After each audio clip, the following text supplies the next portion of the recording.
நான் கேட்கிறேன், நாங்கள் தான் எங்கள் கூட்டணியில் இருந்து சட்டமன்ற உறுப்பினரை தேர்ந்தெடுத்தோம். ஒரு தேர்தல் வரக்கூடாது என்பதற்காக உங்களுக்கு அனுப்பி வைத்தோம். நீ என்னடா சொல்றது? எங்களுக்கு தெரியும் நீ மூடு.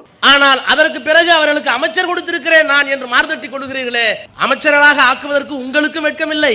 அமைச்சரை பொறுப்பை ஏற்றிருக்கின்ற அந்த கட்சிகளுக்கு வெட்கமில்லை. கலைஞர் வீட்டு கதவை தட்டி கனிமொழி தொடைய தட்டிய ராசா அவர்களுக்கு கர்மா என்ன இப்படி நாறுது? அரசியலில் வெட்கமில்லாத 2 பேர் சேர்ந்து கொண்டு நாங்கள் ஆட்சியை நடத்துகிறோம் என்றால் நாங்கள் ஏன் வருத்தப்பட வேண்டும்? போனவர்களுக்கு தான் வெட்கமில்லை என்றால் உங்களுக்குமா வெட்கமில்லை? இல்லை, மரியாதைக்குரிய அண்ணன் ராசா அவர்கள் சமீப காலமாக மனப்பிறழ்வு நோயால் பாதிக்கப்பட்டார். அவங்க எங்கப்பா அப்பாவை காணும் அப்படின்னு தேடினது, அது எல்லோருக்கும் தெரிஞ்சது. அப்பாவை காணான்னு தேடினார் பாருங்க விஜய். எதுக்கு அப்பாவை காணான்னு தேடினது? அப்பா ஓவரா ஆடின ஆட்டத்தால. என்னமோ இந்த வீட்லயே நான் தான் மூத்த மாப்பிள்ளைன்னு, எனக்கு தான் முதல் மரியாதை கொடுக்கணும்னு தலக்கணம் பிடிச்சு போய் அலைஞ்சியே பாத்தியா? ஆண்டவன் உனக்கு பேக்ல பெருசா கட்டு போட்டு விட்டான். உட்காந்து கேமராவை போட்டுக்கிட்டு எங்க அப்பா சைக்கிள் ஓட்டுகிறார், எங்க அப்பா டீ குடிக்கிறார், எங்க அப்பா புறாவுக்கு தீனி போடுகிறார், எங்க அப்பா வாக்கிங் போகிறார், ஆகா என்ன எங்க அப்பாவின் புகழ்னு நீங்க தான் அப்பா அப்பா அப்பா அப்பான்னு எப்பா எங்களை விட்டுருப்பாங்கிற அளவுக்கு போன தடவை. குளத்தூர்ல 5 நிமிஷம் பேசினதுக்கு என்னாச்சுன்னு பாத்தீங்கிறது பியூர் பாலிடிக்ஸ், பியூட்டிஃபுல்லான ரிப்போர்ட்டர். அது அப்படிதான் செய்யணும், சூப்பரா செஞ்சிருக்காரு, ஒன்றும் குழப்பம் இல்ல. தெய்வமே தெய்வமே நன்றி சொல்வேன் தெய்வமே. எதிர்கட்சி தலைவர் போய் வெளியே போயிட்டு ஒரு ட்வீட் போடுறார். செங்கல்பட்டு கோர்ட்ல கணவனை காணும் தேடிட்டு இருக்க மனைவி எல்லாம் பார்த்து. உங்களோட வரலாறு என்ன? இந்த மனைவி இணைவி துணைவின்ற ஒரு கான்செப்ட் தமிழ்நாட்டுக்கு அறிமுகப்படுத்தினதே நீங்க தானே. அவனுக்கு எத்தனை கேக்குது? அவன் புள்ளைய பார்த்தா புத்தி விட்டுருமா? கருணாநிதி அவர்கள் உட்கார்ந்து சொல்றாரு, எப்படி முதல் மனைவிக்கு தெரியாம நான் 2வது மனைவியை கரெக்ட் பண்ணி வச்சிருந்தேன் அப்படின்னு சொல்லி ஓப்பனா 2 மனைவியிலே வச்சுட்டு உட்கார்ந்து சொல்லிட்டு இருக்காரு. நீங்க சொல்றத வச்சு பார்த்தா ஆமாண்டா குண்டா, இவனுக்கு ஒரு கேவலமான குடும்பம்.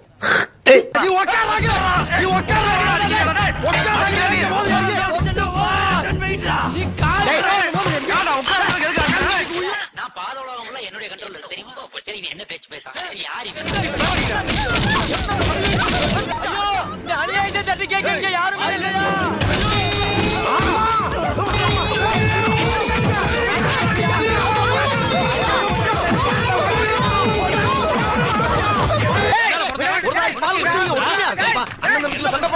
சொன்ன கலைஞர் ராசா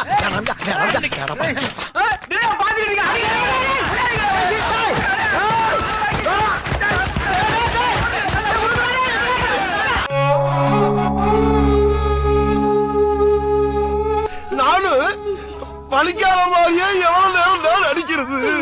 நாங்கள் நாகப்பதினி ஜாதியை சேர்ந்தவர்கள், எங்களுக்கு ஒரு இப்பு அதிகமாக வரும். நாங்கள் தான் நாகப்பதினி வம்சத்தை சார்ந்தவர்கள், நாங்கள் தான் மூத்த குடி மக்கள். எது அட பாவிகளா? ஐயோ டேய், உங்க மத்தியில நான் வளாவ முடியாதடா. டேய், நான் காசு கொடுத்து வாங்குனேடா. நான் காசு கொடுத்து வாங்குனது. நான் காசு போட்டு வாங்குனது. நான் வாங்குனது. நீங்க வாங்குனீங்க. மொட்டேன்னு சொல்லு, மொட்டேன்னு. அப்ப நான் வாங்கலையா? நான் வாங்கலையா? வாங்குனீங்க. ஐயோ வாங்குனீங்க. இந்த மாப்ள சாவு இங்க வச்சா பத்தாதடா. நம்ம பெட்டல வச்சு அடிக்கணும். அட பாவிகளா, என்னடா நடக்குதுங்க? டேய் டேய் நான் சுத்தி வளைச்சு பேச விரும்பல. எதிர்க்கட்சிக்காரரை பார்த்து கேட்கிறேன், அரசியல் நடத்துறியா அராஜகம் நடத்துறியா? உங்க இன்டர்வியூ வந்தா என்ன மயிரவள பேசுறாரு? ஏய் ராஸ்கல், ஏன் தட்டன? ஏன் கோவப்படுற? வேணும்னா நீ தட்டிக்க. வேணாம்டா, ஏய் வேணாம்டா, வேணாம்டா, வேணாம்டா. எங்க கிட்ட வேணாம். அடிதடி அரசியல் எங்களுக்கு பண்ண தெரியும். என்னடா என்ன?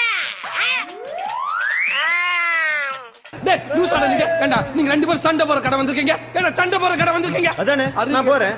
ஐயோ போட்டு ஒலப்புறாங்களே. நான் பேசுறதுக்கு வயலே அந்து போச்சு. இதுக்கு மேல நீ பேச டங்கு வார வந்து போடா உனக்கு. தேசிய கீதம் பாடினதுக்கெல்லாம் பிரச்சனை பண்றீங்களே. பாக்குறானே தமிழ்த்தாய் வாழ்த்தை முதலில் பாடியதற்கு மிகுந்த மகிழ்ச்சியாக இருக்கிறதுன்னு அப்படியே கூட்டணி கட்சியில் இருக்க காங்கிரஸும் சிறுத்தைகளும் அந்த பக்கம் கம்யூனிஸ்டும் முதல்வரை பாராட்டுறாங்க. எவ்வளவு பெரிய வெக்கக்கேடுங்க. டேய் உனக்கு வெக்கமா இல்ல? தேசிய கீதம் பாடினாரு, 1க்கு 2 டைமா பாடிட்டு போங்க. அதுல உங்களுக்கு என்ன பிரச்சனை? வேணா 4-5 டைம் பாடிட்டு போங்க. உங்களுக்கு என்ன பிரச்சனை? இல்ல என்ன பிரச்சனை உனக்கு? என்ன பிரச்சனை திருத்திட்டு கேக்குற? இப்ப தேசிய கீதம் 2 தாட்டி ஆயிடுச்சு. எங்களுக்கு தெரியும் நீ சுத்த மூடு. தேசிய கீதம் தமிழ்நாட்டுடைய பண்ண ஏன் தமிழ்தாய் வார்த்தை ஒரு 10 தாட்டி பாடு. ஆஹா, இவன் மண்டை குழம்பி மெண்டலாகி வந்திருக்கானா இல்ல போர் அடிக்குதுன்னு டைம் பாசிங் பண்றானா? எங்க போச்சு? வந்தே மாதிரம் பாடல இல்ல, மறந்துட்டு போயிட்டாங்க. பாடல இல்ல, அதுக்காக கோச்சிட்டு இல்ல. போயிட்டாங்க. நீங்க என்ன சொன்னீங்க? மறந்துட்டு போயிட்டாங்க. நீங்க இதுக்கு முன்னாடி என்ன சொல்லிட்டு இருந்தீங்க? நான் என்ன பாருங்க, கேக்குறேன்? தமிழ்நாடு சட்டமன்றத்துல வந்தே மாதிரம் பாட போறாங்க. பாடல. டேய் பரமா படிடா, ஒழுங்கா படிடா. இப்ப இவர் இருக்காரு, மாற்றம் வரும் மாற்றம் வரும்னாரு. தம்பி அதானே பேசிட்டு இருந்தோம். ஆமாண்ணே, கூட்டணி மாற்றம் வந்துருச்சு. மாற்றம் வேற ஏதோ வரும்னு நினைச்சேன். கடைசி எனக்கே ஒரு இது, ஒரு காலமாடி கண்ணு போட்டாலும் போட்டுருமோன்னு எனக்கு ஒரு அச்சம் வந்தது. கடைசியா இங்க என்ன ஆச்சுன்னு பார்த்தா திமுக அதிமுக ஒண்ணாச்சு. எம்எல்ஏக்களை ராஜினாமா பண்ணி வேற கூட்டிட்டு போனீங்க. அண்ணே முந்தா நேத்து பெஞ்சமின் வந்திருக்காரு.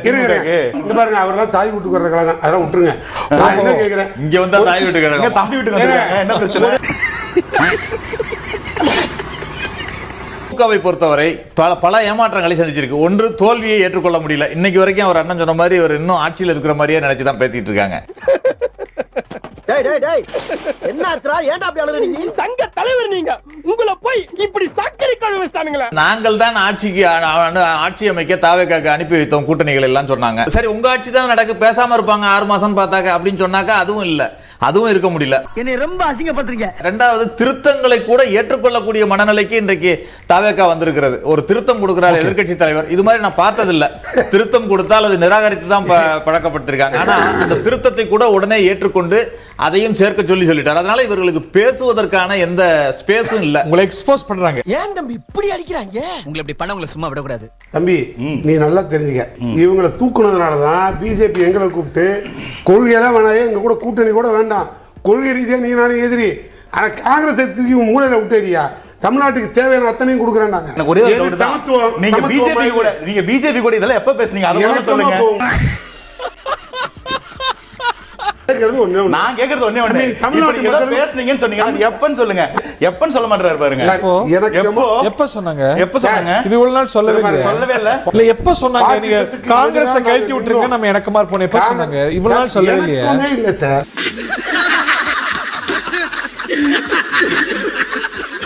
பிரைம் மினிஸ்டர் கேண்டிடேட் இல்லன்னு சொன்னா கோச்சிக்கிறாங்கனே. இல்ல தம்பி, அது இப்ப யார் பிரைம் மினிஸ்டர் கேண்டிடேட் அடுத்துங்கறத நான் டிக்ளேர் பண்ணுவோம். யாரு? அது விரைவில் வந்துரும். வேற யாரு? நான் தான். எல்லாருக்கும் தெரியும் யார் வந்து இந்த இந்திய துணை கண்டத்தோட கிங் மேக்கரா இருக்க போறது. அது தெரியுமே, இன்னைக்கு தெரியுமே உங்களுக்கு. பெங்களூர் போனாலும், மலேசியா போனாலும், டெல்லி போனாலும் யார் ஒருத்தர் பார்க்க கூட்டம் வருதோ அவர் தான் கிங் மேக்கர். அந்த ஆட்சி எங்க வரும், யாரு பின்னாடி போறோம் அப்படின்னு தெரியும். கூட்டம் வந்தா எப்படி கிங் மேக்கர் ஆக முடியும்? யாரு பிச்சை மகனா? ஆனா தமிழ்நாட்டுல இப்படிதானே சொன்னீங்க, ஓட்டு ஓட்டு நீங்க கடைசியில 18ல இருந்து 3க்கு போயிருச்சு வண்டி. இல்லங்க, மலேசியா போயிருந்தா அப்புறமா அப்படியே இந்தியால கிங் ஆகணும். புரியல. இல்ல, அப்ப பிரதமருக்கு மத்த ஊர்ல கூட்டம் வரும்போது கொண்டாடுறீங்களே, அது என்ன கதை? மலேசியா பிரதமர் ஒரு மாநில முதலமைச்சர் பதவிக்கு வந்ததுக்கு வாழ்த்து நான் பார்த்ததில்லை. அன்வர் இப்ராஹிம் முதலமைச்சர் விஜய் என்னுடைய நண்பர்னு பாராட்டினார். இது குறித்து தனது அதிகாரப்பூர்வ எக்ஸ் வலைதள பக்கத்தில் பகிர்ந்திருக்கும் இப்ராஹிம், எனது நண்பர் முதலமைச்சர் விஜயுடன் உரையாடி பல விஷயங்களை அவரோடு பகிர்ந்து கொண்டேன். தமிழக மக்களுக்காக அவர் ஏற்றுள்ள பெரும் பொறுப்பிற்கு மீண்டும் ஒருமுறை எனது வாழ்த்துக்களை தெரிவித்துக் கொள்கிறேன். அது வந்து சிந்தனை கூடத்தில் தேர்ந்ததில்லை, சினிமா கூட்டத்தில் தேர்ந்தது.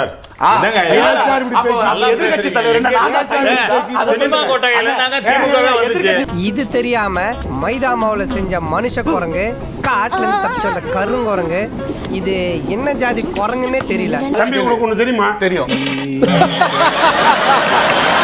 உங்க தலைவரோட அப்பாவுக்கே கதை திரைக்கணும் வசனம் எழுதி கொடுத்தது எங்க தலைவர். அப்ப அவரு சினிமாக்காரர் தான்.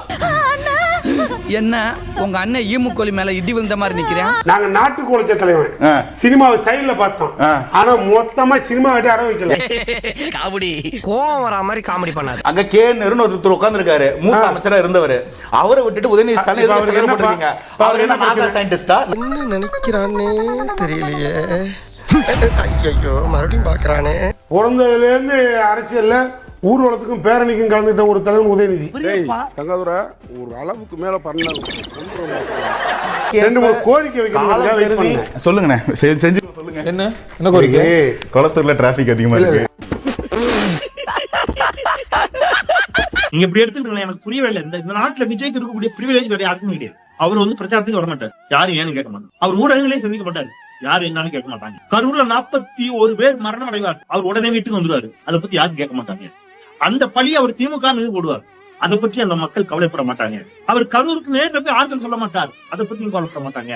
அந்த மக்களை அழைத்து வந்து சென்னையில் வைத்து ஆறுதல் சொல்லுவார், அதுக்கும் இந்த சமூகம் கவலைப்படாது. அந்த பாதிக்கப்பட்ட மக்களே அதை ஏற்றுக்கொண்டு அக்செப்ட் பண்ணிட்டு ஓகே என்று போயிடுவாங்க, அதுவும் கவலை இல்லை. தீய சக்தி திமுக என்று சொல்லுவார். அந்த வெற்றி பெற்ற பிறகு, எப்படி வெற்றி பெற்ற பிறகு அந்த திமுக கூட்டணி கட்சிகளுடைய ஆதரவோடய ஆட்சி அமைப்பார், அதையும் யாரும் கேட்க மாட்டாங்க. அவர் ஆட்சி அமைப்பதற்கு ஆளுநர் அழைக்காமல் காலம் தாழ்த்துவார், அப்பொழுது அவர் ஆளுநரை கண்டிக்க மாட்டாரு.